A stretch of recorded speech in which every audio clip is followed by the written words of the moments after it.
algún lugar del Pacífico Norte, a 800 metros de profundidad, un pez flota casi inmóvil. Su cabeza es transparente, no de color claro, transparente, los órganos internos visibles a través de la cubierta que recubre su rostro como una bóveda de cristal llena de líquido.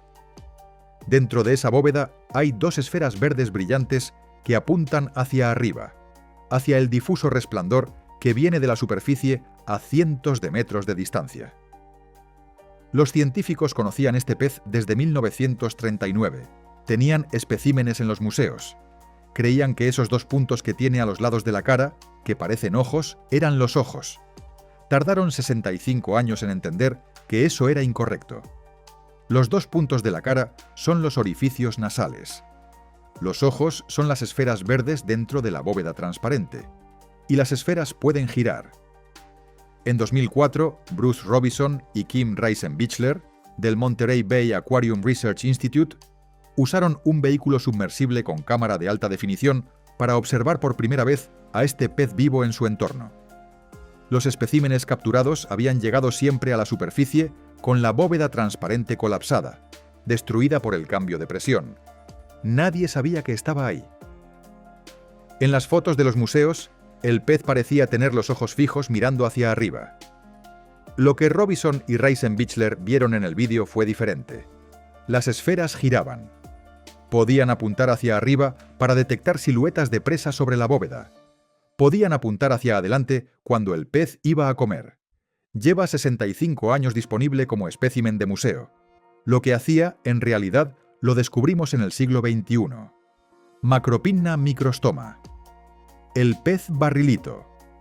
La primera demostración de que los animales que viven en el océano profundo tienen respuestas a problemas que nosotros tardamos décadas en reconocer como problemas. Hemos explorado menos del 25% del fondo del océano con suficiente detalle para decir que sabemos lo que hay.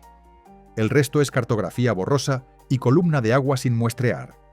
El océano profundo ocupa el 95% del espacio habitable del planeta en términos de volumen.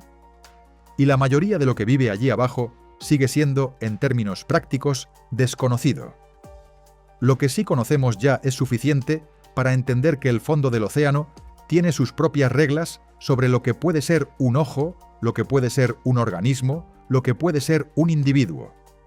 Sus propias respuestas a la oscuridad, a la presión, al frío, a la escasez de alimento. Los animales que vamos a ver no son raros porque la evolución los haya tratado con capricho. Cada una de sus características es la solución a un problema específico planteado por un entorno que lleva millones de años probando qué funciona en la oscuridad y a qué temperatura. Algunos de esos problemas los resolvieron de formas que violan ideas que damos por sentadas sobre lo que puede ser un cuerpo vivo. Empezamos a 800 metros. Bajamos. La bóveda transparente de Macropinna no es solo la adaptación más fotogénica del océano profundo. Tiene una función que el pez comparte con otro animal en el mismo rango de profundidad. Y esa conexión entre ambos dice algo sobre cómo funciona el ecosistema de la zona mesopelágica. El sifónophoro. Praia dubia no es un animal. O lo es, dependiendo de cómo se defina animal.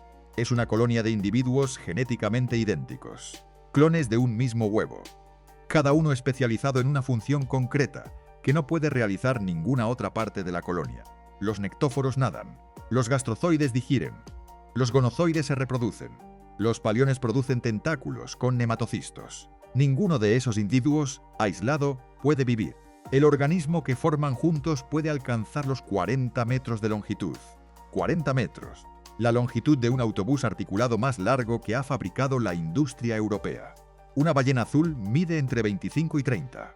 Praia dubia es más largo que la ballena azul. Y a pesar de eso, es invisible la mayor parte del tiempo. Su cuerpo es semitransparente, gelatinoso, casi difuso en el agua. Cuando se detecta desde arriba, desde la superficie, no produce una silueta reconocible. Flota. Deja caer sus tentáculos hacia abajo, varios metros por debajo de la cadena de individuos que constituyen su cuerpo.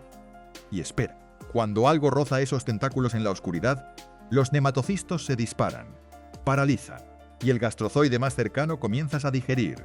Macropinna microstoma roba la comida de los sifónoforos. Se acerca a los tentáculos lo suficiente para capturar lo que ya está paralizado, pero sin tocar la nematocisto directamente. La bóveda transparente que cubre su cabeza, además de alojar los ojos giratorios, actúa como protección contra el veneno del sifofóforo. El pez que usa el animal más largo del planeta como trampa de comida se protege de esa trampa con el equivalente biológico de una pantalla de plástico. Dos animales en el mismo rango de profundidad. Uno que es muchos, el otro que los roba. Más profundo. Entre los 150 y los 1500 metros hay algo que lleva aquí desde antes de que existieran los dinosaurios. El tiburón anguila. Chlamydoselachus anguineus. Un cuerpo cilíndrico de entre 1,5 y 2 metros que se mueve en ondulaciones sinuosas como una anguila, aunque no tiene nada que ver con las anguilas. Tiene 6 pares de hendiduras branquiales en lugar de los 5 que tienen la mayoría de los tiburones. Las hendiduras están bordeadas de filamentos dérmicos que les dan el aspecto de un collar de encaje, el rasgo que da nombre al animal. La boca, cuando se abre, expone 3 hileras de dientes. Cada diente tiene 3 puntas. En total, 300 dientes en 25 filas. No para cortar, para retener. Un pez, un cefalópodo, o lo que sea que entre en esa apertura, queda enganchado en una red de puntas que apuntan hacia adentro. No hay salida hacia adelante. La única dirección es el esófago. El tiburón anguila traga entero. Puede abrir la mandíbula lo suficiente para ingerir presas de más de la mitad de su propia longitud corporal, gracias a la flexibilidad de sus mandíbulas y a la falta de los elementos óseos restrictivos que limitan la apertura de la boca en otros tiburones. Pero lo que hace al tiburón anguila genuinamente perturbador para la biología no es la boca, es el tiempo de gestación. Chlamydoselachus anguineus tiene el período de gestación más largo conocido de ningún vertebrado. 3,5 años. Una cría de tiburón anguila pasa 3 años y medio desarrollándose dentro de la madre antes de nacer. Los elefantes, a quienes se atribuye el embarazo más largo entre los mamíferos, gestan 22 meses. El tiburón anguila los supera por más de 1 año, y el linaje al que pertenece lleva en el océano sin cambios apreciables desde el Cretácico. Las fotografías que tenemos hoy de este animal podrían haberse tomado, con las mismas proporciones y la misma anatomía, hace 100 millones de años, cuando los mosasaurios todavía nadaban en esos mismos mares. No es un fósil, es un animal que vive en el océano en este momento, con las mismas soluciones que encontró hace 100 millones de años, porque esas soluciones siguen funcionando, y el océano profundo no ha tenido razones para cambiarlas. Y donde el tiburón anguila aguarda con su red de 300 dientes, el anguila devoradora aguarda con otra estrategia completamente diferente. Eurypharynx pelecanoides llega a los 80 centímetros de longitud. Su cuerpo es oscuro, casi negro, casi invisible, en aguas entre los 500 y los 3000 metros de profundidad. Los ojos son pequeños y prácticamente no funcionan como órganos de visión. Detecta lo que hay a su alrededor principalmente a través de la línea lateral, el sistema sensorial que detecta variaciones de presión en el agua. La mandíbula de Eurypharynx puede expandirse hasta alcanzar varias veces el volumen del cuerpo del animal. No es metáfora. La boca puede abrirse hasta contener algo mucho más grande que el resto del pez. El estómago se expande de la misma manera. El animal puede engullir presas que superan su masa corporal, y al final de la cola lleva algo que los investigadores tardan en reconocer en los primeros vídeos. Un órgano bioluminiscente, una punta que puede emitir destellos de luz rosada o rojiza en la oscuridad. Nadie ha observado directamente a Eurypharynx usarlo para atraer presas, pero la posición, la capacidad de emisión y el comportamiento del animal cuando nada cerca de presas potenciales sugieren que la cola funciona como señuelo. La oscuridad como escenario, la luz propia como anzuelo, un animal que no puede ver, que caza con una mandíbula desplegable y un cebo bioluminiscente de cola, a 2000 metros de profundidad donde la presión supera las 200 atmósferas. En el espacio de agua entre los 200 y los 2600 metros de profundidad vive algo cuyo linaje lleva 450 millones de años en el planeta, la quimera, los peces fantasma, género Hydrolagus y familia Caenorhynchidae, entre otros. Los tiburones y las rayas pertenecen a la clase Chondrichthyes, peces cartilaginosos. Las quimeras también son condrictios, pero su linaje se separó del que llevaría a los tiburones hace 450 millones de años. Son, en ese sentido, tan distintas de un tiburón como un tiburón lo es de una trucha. Comparten el cartílago. El resto del plan corporal fue por otro camino. Tienen los ojos grandes, de un verde pálido y lechoso, adaptados a la mínima luz disponible. La piel es lisa, sin escamas denticuladas. El movimiento no es el del tiburón musculoso y rápido. Es un planeo lento y casi solemne, con las aletas pectorales extendidas, como el de una manta raya en cámara lenta. Tienen un espolón venenoso en la base de la primera aleta dorsal, y los machos tienen 3 pares de claspers. Los claspers son los órganos de transferencia de esperma en los condrictios. La mayoría de los tiburones machos tienen un par en la región pélvica. Los machos de quimera tienen eso, pero también tienen algo que ningún otro pez tiene: un tenáculo frontal. Un clasper adicional en la región cefálica, en la frente, cubierto de pequeñas espinas. Actúa durante la cópula para sujetar a la hembra por la aleta pectoral, mientras los claspers pélvicos se posicionan. Un apéndice sexual en la frente.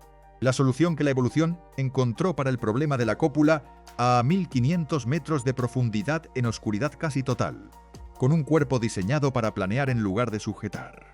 El linaje que llegó a esa solución lleva 450 millones de años en el océano. A modo de perspectiva, cuando los ancestros de las quimeras nadaban ya en los mares del Silúrico, el primer vertebrado terrestre todavía no había salido del agua. El sedimento del fondo oceánico, entre los 2.500 y los 5.000 metros, acumula lo que cae desde arriba: materia orgánica, restos de plancton y, a intervalos de años o décadas, algo mucho más grande: una ballena muerta. Cuando un cadáver de ballena llega al fondo, activa una secuencia de colonización que puede durar décadas.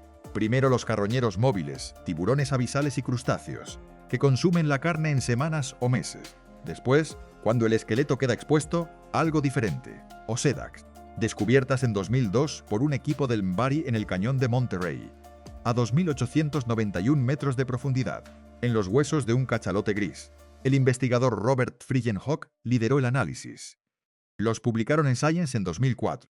El nombre que eligieron viene del latín: Osedax, devorador de hueso. Las hembras de Osedax miden entre 2 y 7 centímetros. Tienen plumas rojizas en el extremo superior, que funcionan como branquias. En el tienen raíces verdes que penetran en el hueso. Esas raíces secretan ácido que disuelve la superficie del hueso. Dentro de las raíces viven bacterias simbióticas que digieren el colágeno y los lípidos liberados por la disolución. Las grasas y proteínas del interior del hueso llegan a la hembra a través de las bacterias. El gusano no tiene boca, no tiene estómago. Se alimenta íntegramente a través de sus raíces ácidas y sus bacterias. Hasta aquí la hembra. Ahora los machos. Los machos de Dax son microscópicos, 1 milímetro. Cuando una larva de Osedax cae sobre el hueso, si encuentra un lugar libre, se convierte en hembra y comienza a excavar. Si cae sobre una hembra ya establecida, se convierte en macho y permanece dentro del tubo gelatinoso que envuelve el cuerpo de la hembra. Dentro de ese tubo, de 50 a 600 machos por hembra. Machos que nunca salen, que existen como reservas de esperma hasta que la hembra los necesita, que son, en términos funcionales, órganos reproductores externos que viven con autonomía celular dentro de otro individuo. Una especie donde los machos son literalmente parte del cuerpo de la hembra. No simbiontes, no parásitos, reproductores almacenados. Y cuando el hueso de la ballena se agota, los Osedax mueren, la colonia entera. Lo que fueron capaces de hacer: disolver y procesar un esqueleto de ballena en 5 a 10 años, devolviendo al ciclo oceánico los minerales y lípidos que sin ellos permanecerían inaccesibles durante siglos en el fondo, termina cuando termina el recurso. Los Osedax aparecen allí donde ningún otro animal puede llegar, para hacer lo que ningún otro animal puede hacer. Y en los últimos metros del descenso, entre los 3.000 y los 7.000 metros, en el espacio de agua donde la presión supera las 700 atmósferas, vive un pulpo, Grimpoteuthis. Llamarlo adorable sería la respuesta común cuando aparece en vídeo, porque las aletas que usa para propulsarse, situadas sobre los ojos, le dan un perfil que recuerda vagamente a las orejas de un elefante, o, según quien lo mire, a las orejas del personaje de animación que le ha dado su apodo popular. El nombre coloquial es pulpo dumbo. No tiene saco de tinta. A 5.000 metros de profundidad, El tinte no tiene ningún destino posible. La oscuridad ya lo hace invisible. Desprenderse de esa reserva energética es el tipo de decisión que la evolución toma cuando una estructura deja de ser necesaria durante tiempo suficiente. Tampoco hace lo que hacen la mayoría de los pulpos con la comida. Los pulpos de aguas superficiales muerden, inyectan saliva tóxica, desmembran, procesan. Grimpoteuthis abre la boca y traga. Los gusanos poliquetos, los copépodos, los crustáceos pequeños que encuentra en el sedimento o en la columna de agua inmediata entran enteros. A 5.000 metros, la energía disponible para procesar la comida es tan escasa que el cuerpo la destina a otras cosas. El sistema digestivo se adapta para gestionar lo que llega sin triturar y se reproduce durante todo el año. La mayoría de los cefalópodos tienen ciclos reproductivos que terminan en la muerte. La hembra pone los huevos, los cuida y muere cuando eclosionan. Grimpoteuthis mantiene huevos en distintas etapas de desarrollo simultáneamente. Produce descendencia de forma continua. A profundidades donde cada oportunidad de alimentación es impredecible, apostar por la reproducción estacional es una estrategia que la selección natural descartó. Existe el registro de Grimpoteuthis a 6.957 metros, en el fondo de una fosa del Océano Índico, establecido en 2020 durante una expedición del Smith Ocean Institute, el octópodo más profundo documentado. A esa profundidad, la presión que ejerce el océano sobre cada centímetro cuadrado del animal equivale al peso de 700 kilogramos. Los 7 animales que hemos visto tienen en común el entorno: falta de luz, presión extrema, temperatura próxima a cero, escasez de comida. Lo que tienen distinto entre sí es la respuesta que cada uno dio a esa combinación de condiciones. La física del océano profundo establece los problemas. La evolución encuentra las soluciones con los materiales disponibles, durante el tiempo que sea necesario. El pez barrilito tardó millones de años en desarrollar una bóveda transparente con ojos giratorios para robarle la comida al sifónophoro, que tardó sus propios millones de años en construir un cuerpo de 40 metros hecho de individuos clonados con funciones únicas. El tiburón anguila llegó a la solución hace 100 millones de años y no la ha revisado porque sigue funcionando. La quimera llegó a la suya hace 450 millones de años y tampoco. Osedax encontró la suya en un recurso, el hueso de ballena, que la mayoría de los ecosistemas consideran inaccesible, y la encontró con una arquitectura corporal donde los machos existen dentro de las hembras, porque la evolución no tuvo razones para construirlos de otra forma. La perturbación que producen estos animales no es arbitraria. Cada rasgo que los hace difíciles de encajar en las categorías que usamos para entender la vida tiene una historia que termina en el mismo lugar: un problema de supervivencia, y la única solución que el tiempo disponible y los recursos del cuerpo pudieron producir. Hemos documentado en detalle menos del 25% del fondo oceánico. Los modelos de biodiversidad abisales sugieren que hay entre 500.000 y 10 millones de especies de animales en el océano profundo, dependiendo de las métricas que se usen para estimarlo. Hemos descrito científicamente unas 250.000 especies marinas en total. Las matemáticas no cierran. Cada expedición de aguas profundas con vehículos de última generación produce especies sin describir. En 2023, una expedición al área marina protegida de las Galápagos encontró más de 30 especies potencialmente nuevas en una semana. Una exploración de las fosas del Pacífico Sur documentó comunidades hadales con organismos que los investigadores no podían asignar a géneros conocidos. El inventario del fondo del océano está en una fase comparada con la en que estaba la taxonomía terrestre en el siglo XV. No lo hemos empezado. Hemos visto los primeros ejemplares de lo que hay allí, y lo que hay allí resuelve problemas con soluciones que llevamos millones de años sin imaginar, porque no teníamos acceso al lugar donde se planteaban. El océano profundo es el laboratorio más antiguo del planeta. Lleva 3.800 millones de años realizando experimentos con lo que puede ser un cuerpo vivo. Los 7 animales de este episodio son 7 respuestas que ese laboratorio ha producido y que las cámaras de los ROVs han conseguido documentar en los últimos 20 años. La pregunta que nos deja no es qué hay allí abajo. La pregunta es: ¿cuánto de lo que hay allí abajo lleva esperando ser descubierto más tiempo del que llevamos como especie?